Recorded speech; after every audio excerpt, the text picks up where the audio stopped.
excited to compete again. We worked hard and we ready. Yeah, man.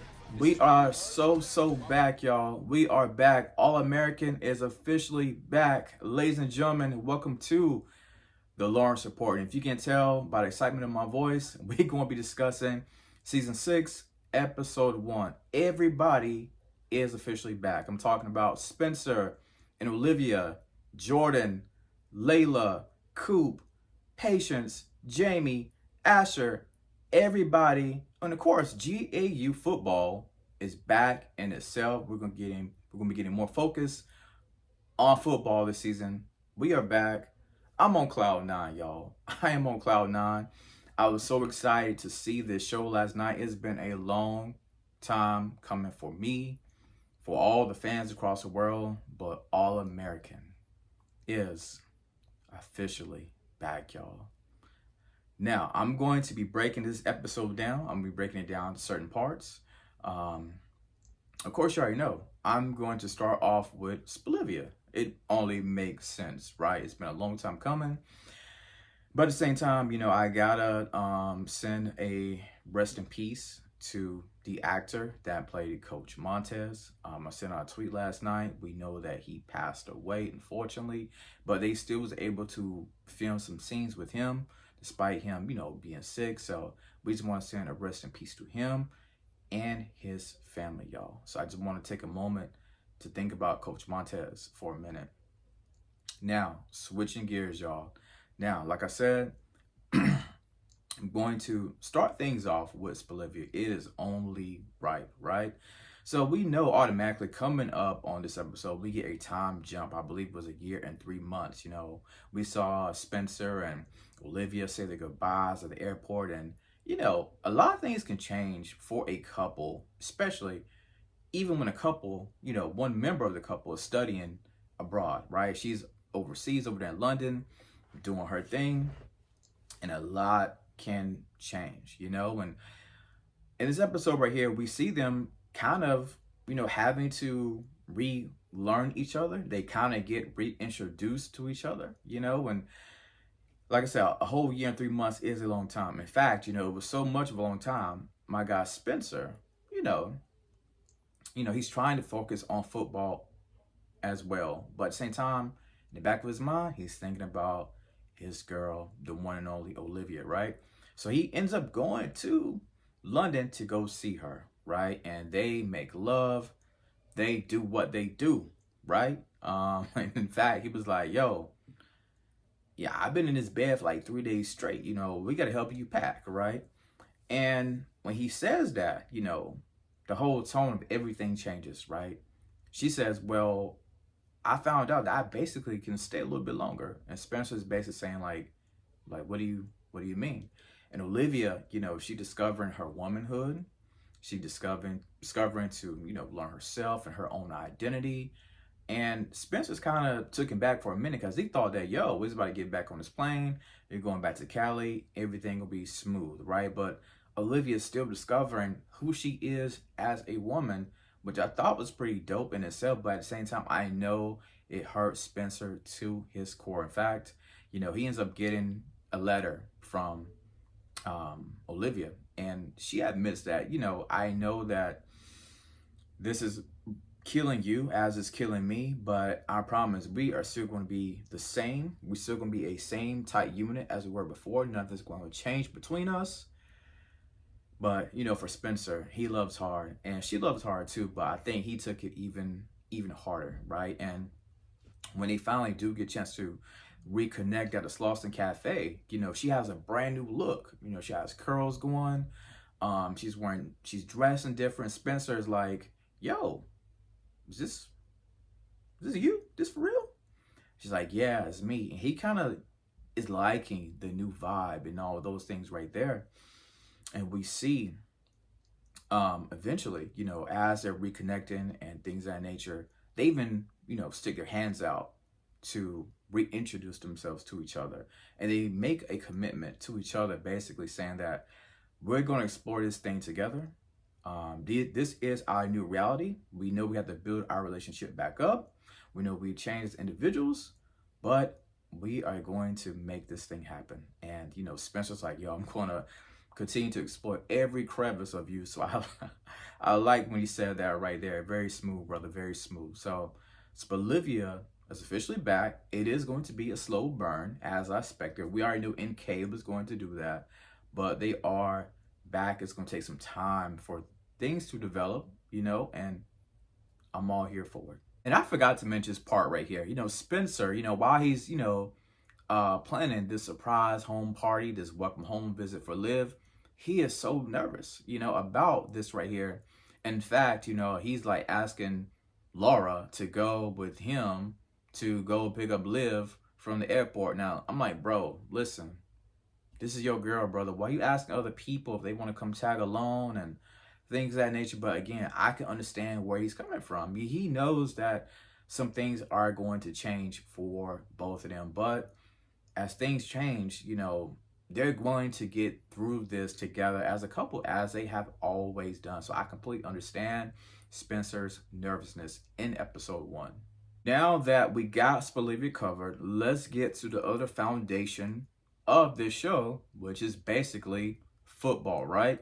So, like I said, the GAU program has slowly and surely been rebuilt, and we see at the top of this episode, Spencer's getting this interview from this news reporter, and she's asking questions about, what is Coach Kenny going to do whenever his star player decides to go into the draft? And he kind of gives her, kind of like a vague answer, right? But, Spencer kind of downplays things himself, right? He's like, you know what?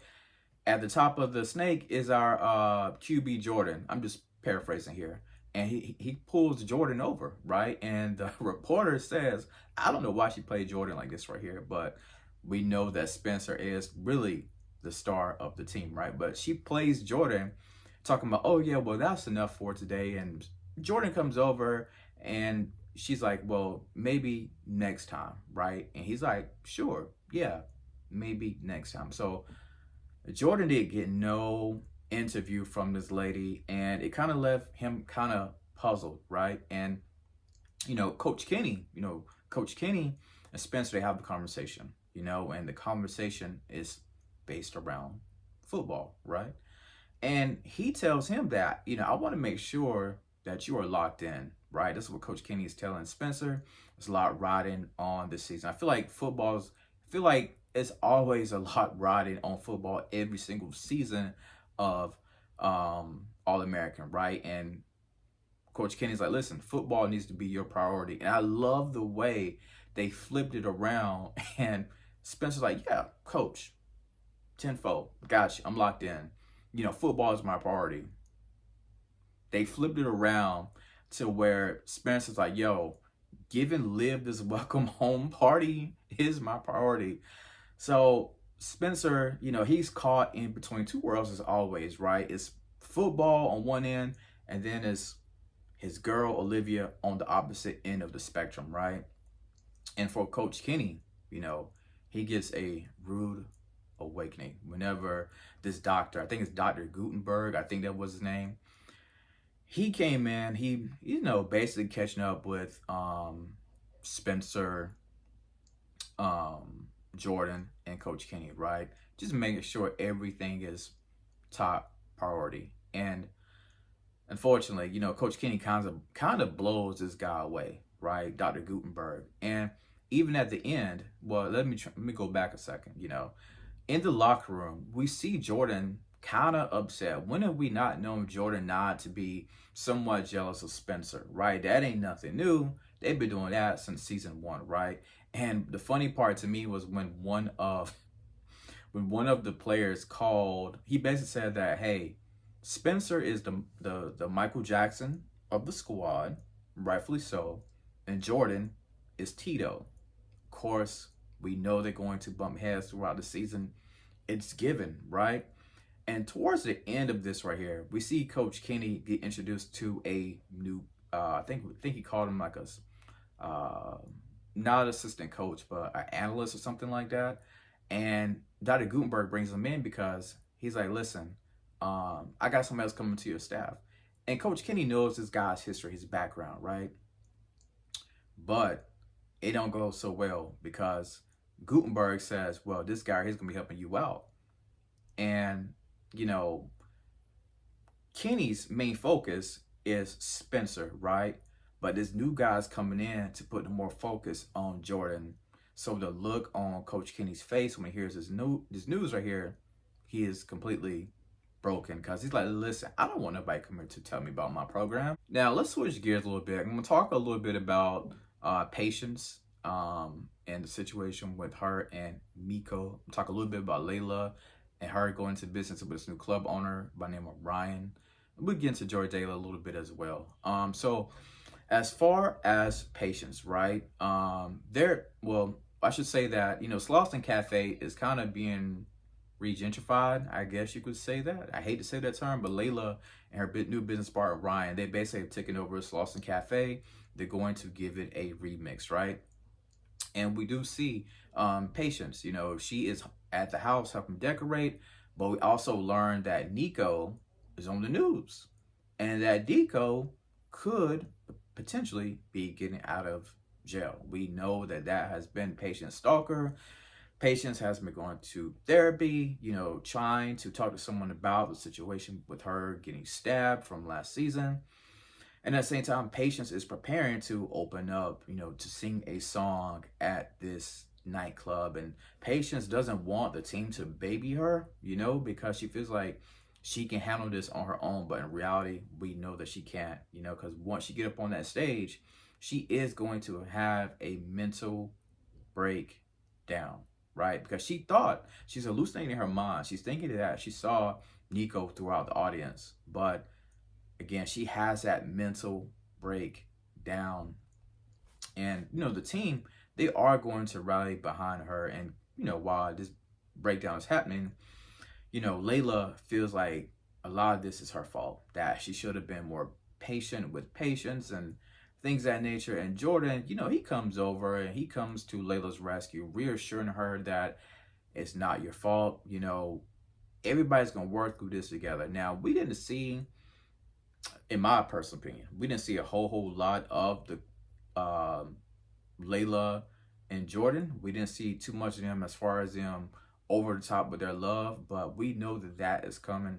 I'm 100% sure later down the road indeed. We got to get into Asher and Jamie. They are two young millennial parents trying to navigate this world of college and football and working, and also they have a baby. So like a lot of millennial parents we see in today's world, Jamie, she got this new job. She's kind of like in the corporate aspect of things, right? And Asher's navigating things as well with himself with football. And they really don't have a legit babysitter yet. I wouldn't be surprised if we see Spelivia babysit their kid a couple episodes or a episode, but we shall see how that goes down, right? So,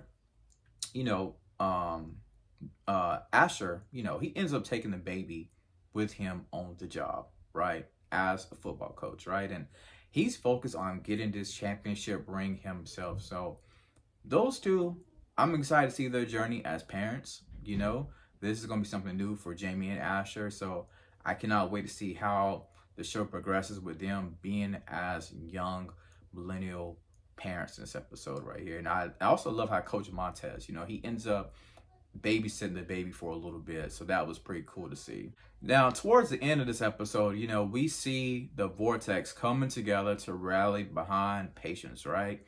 Because she's been through a lot with the situation. So they basically are having a Vortex sleepover, which I thought was dope because, at the end of the day, that's the homie, that's the friend. We know she's battling a lot, and we all going to be here for each other. So closing this episode out with the Vortex was, to me, I thought it was chef kiss for me, baby. So I enjoyed this episode.